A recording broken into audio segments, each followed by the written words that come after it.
Hello everyone, welcome to Karantpur. तो आज का जो वीडियो है वो है करंट अफेयर्स से रिलेटेड एक नई सीरीज़ मैंने स्टार्ट की है कि अगर आप लोग स्टेट पीसीएस की एग्ज़ाम की तैयारी कर रहे हैं तो आपके लिए ये सीरीज़ काफ़ी हेल्पफुल होगा।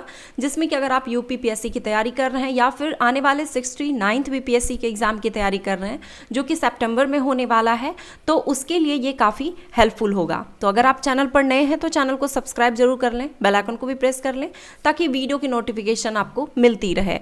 और साथ ही उनके लिए जो फर्स्ट टाइम इसी वीडियो को देख रहे हैं उन्हें मैं बता दूं कि इस चैनल पर आपको हर रोज 5 बजे सुबह करंट अफेयर्स की वीडियो की सीरीज दी जाती है जो कि आपको यूपीएससी का एग्जाम हो चाहे ऑल स्टेट पीसीएस का एग्जाम हो, उन सभी के लिए काफ़ी हेल्पफुल है। तो चलिए देखते हैं आज का करंट अफेयर्स।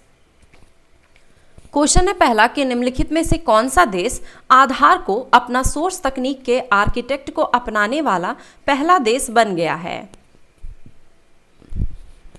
आंसर है ऑप्शन ए फिलीपींस एवं मोरक्को। फिलीपींस और मोरक्को ने भारत जैसे अपने नागरिकों के लिए एक यूनिक आईडी नंबर यानी कि एक तरीके से आधार कार्ड सिस्टम को अपनाने जा रहा है। वे ऐसा करने वाले विश्व में पहले देश भी बन गए हैं। वे इसके लिए भारत से मदद भी मांगी है। दोनों ही देश अपने यहाँ भारतीय आधार सिस्टम के ओपन सोर्स टेक्नोलॉजी आर्किटेक्चर को लागू करने जा रहा है। दक्षिण पूर्व एशियाई देशों का संगठन जो एशिया प्रशांत के उपनिवेशी राष्ट्रों के बढ़ते तनाव के बीच राजनीतिक और सामाजिक स्थिरता को बढ़ावा देने के लिए स्थापित किया गया था। आंसर है इसका ऑप्शन बी आसियान। आसियान का पूरा नाम association of south east Asian nation है। दक्षिण पूर्व एशियाई देशों का संगठन एक क्षेत्रीय संगठन है जो एशिया प्रशांत के उपनिवेशी राष्ट्रों के बढ़ते तनाव के बीच राजनीतिक और सामाजिक स्थिरता को बढ़ावा देने के लिए स्थापित किया गया था। आसियान की स्थापना 8 अगस्त 1967 में की गई थी, जिसकी स्थापना थाईलैंड की राजधानी बैंकॉक में की गई थी। वर्तमान में Brunei, Cambodia, Indonesia, Laos, Malaysia, Myanmar, Philippines, Singapore, Thailand और वियतनाम इसके 10 सदस्य देश हैं। फ्रांस में मार्च 2023 में सरकार के विरुद्ध हुए विरोध प्रदर्शन का कारण था। आंसर है ऑप्शन सी फ्रांस सरकार द्वारा सेवानिवृत्त की आयु 62 वर्ष से बढ़ाकर 64 वर्ष कर दिया जाना। फ्रांस में मार्च 2023 में सरकार के विरुद्ध हुए विरोध प्रदर्शन का कारण सेवानिवृत्ति की आयु 62 वर्ष से बढ़ाकर 64 वर्ष किए जाने वाले कानून के विरोध में प्रदर्शनों की जो चिंगारी है वो भड़की थी।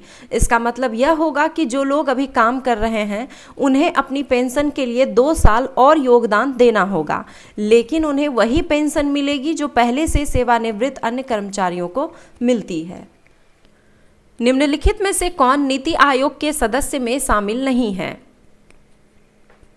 आंसर है option C doctor Amitabh Chaudhary, जबकि doctor VK Saraswat, doctor VK Paul और डॉक्टर अरविंद विरवानी ये सभी जो है नीति आयोग के सदस्य हैं। इसके अलावा प्रोफेसर रमेश चंद भी नीति आयोग के सदस्य हैं। नीति आयोग के अध्यक्ष जो है वो है श्री नरेंद्र मोदी, उपाध्यक्ष सुमन बेरी और सीईओ श्री BVR सुब्रमण्यम। किस देश का लक्ष्य 2070 तक शून्य कार्बन उत्सर्जन के लक्ष्य पर आगे बढ़ने का संकल्प लिया है?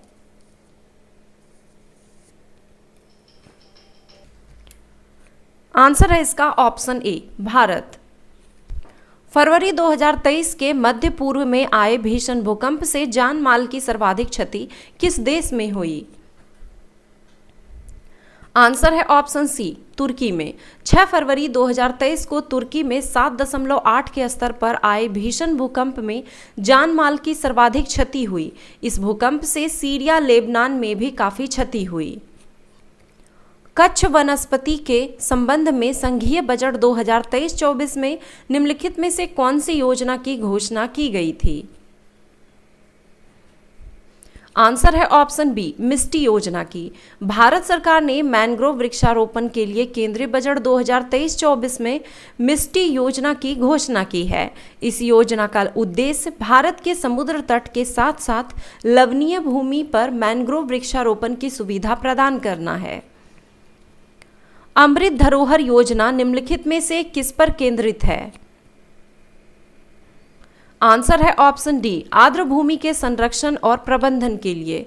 अमृत धरोहर योजना भारत सरकार द्वारा देश के आर्द्र भूमि के संरक्षण और प्रबंधन के लिए शुरू किया गया एक अभिनव कार्यक्रम है। वेटलैंड्स महत्वपूर्ण पारिस्थितिकी तंत्र है जो विभिन्न प्रकार के जलीय वनस्पतियों और जीवों के लिए एक घर प्रदान करते हैं, जो पारिस्थितिकी संतुलन बनाए रखने के लिए आवश्यक हैं। 6 से 13 मार्च 2023 के बीच आयोजित युद्धाभ्यास बोल्ड कुरुक्षेत्र में निम्नलिखित में से किन दो देशों ने हिस्सा लिया? आंसर है ऑप्शन बी, भारत और सिंगापुर। 6 से 13 अप्रैल 2023 तक सिंगापुर सेना और भारतीय सेना ने जोधपुर सैन्य स्टेशन में युद्धाभ्यास बोल्ड कुरुक्षेत्र के 13वें संस्करण में हिस्सा लिया। 9 मार्च 2023 को 19वीं बिम्स्टेक मंत्री स्तरीय बैठक किसकी अध्यक्षता में आयोजित की गई? आंसर है ऑप्शन सी, थाईलैंड की। यह एक क्षेत्रीय बहुपक्षीय संगठन है तथा बंगाल की खाड़ी के तटवर्ती और सीमावर्ती क्षेत्रों में स्थित इसके सदस्य हैं, जो क्षेत्रीय एकता का प्रतीक है। इसके 7 सदस्यों में से 5 दक्षिण एशिया से हैं, जिनमें कि बांग्लादेश, भूटान, भारत, नेपाल और श्रीलंका शामिल हैं तथा 2 म्यांमार और थाईलैंड ये दक्षिण पूर्व एशिया से हैं। हाल ही में जारी वर्ल्ड हैप्पीनेस रिपोर्ट 2023 में भारत की रैंकिंग कौन सी है?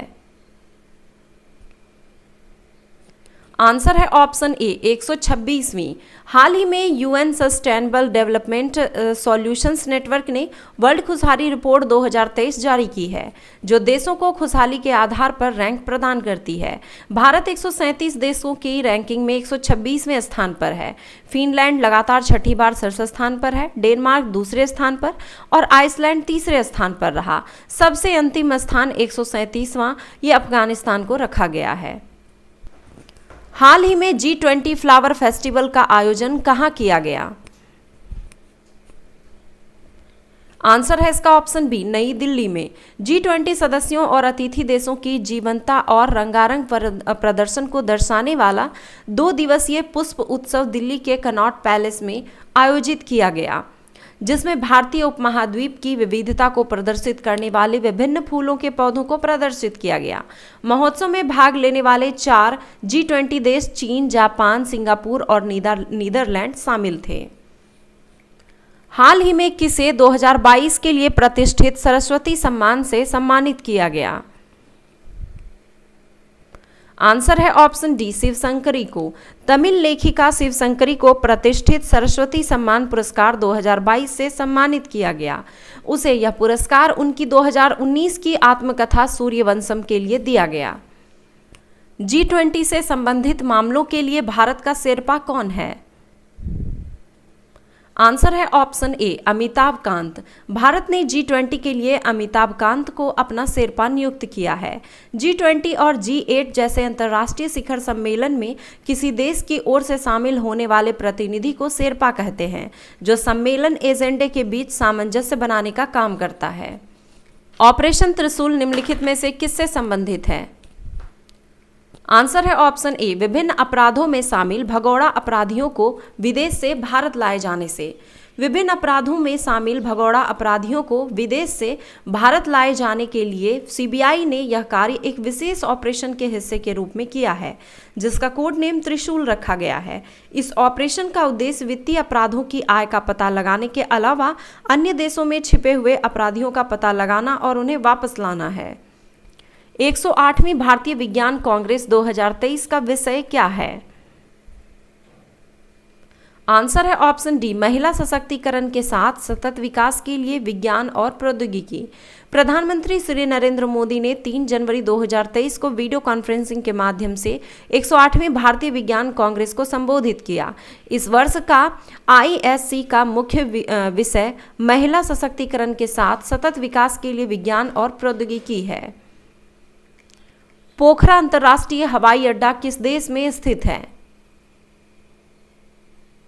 आंसर है ऑप्शन सी, नेपाल में। पोखरा अंतर्राष्ट्रीय हवाई अड्डा नेपाल में स्थित है। पोखरा मध्य नेपाल का एक पर्यटन स्थल है। निम्नलिखित में से किसने तीसरी बार ब्राजील के 39वें राष्ट्रपति के रूप में शपथ ली? आंसर है option C, Luiz Inacio Lula da Silva. Luiz Inacio Lula डा सिल्वा ने ब्राजील के 39वें राष्ट्रपति के रूप में शपथ ली है। 77 वर्षीय लूला ने अक्टूबर में जायर बोल्सोनारो को कड़े संघर्ष में हराकर तीसरी बार राष्ट्रपति पद का चुनाव जीता था। इससे पहले उन्हें भ्रष्टाचार के आरोप में 1.5 वर्ष की सजा मिली थी। राष्ट्रपति द्रौपदी मुर्मू ने 3 जनवरी 2023 को कहां संविधान उद्यान का उद्घाटन किया? आंसर है ऑप्शन बी, जयपुर में। राष्ट्रपति श्रीमती द्रौपदी मुर्मू ने 3 जनवरी 2023 को राजभवन जयपुर में संविधान उद्यान मयूर स्तंभ राष्ट्रीय ध्वज पोस्ट का उद्घाटन किया। कौन सा देश हाल ही में अपनी कूना मुद्रा परिवर्तित कर यूरोजोन का 20वां सदस्य बन गया है? आंसर है ऑप्शन बी, क्रोएशिया। 1 जनवरी 2023 को क्रोएशिया ने अपनी कूना मुद्रा को परिवर्तित कर यूरो बना लिया है, यानी कि यूरो को अपना लिया है।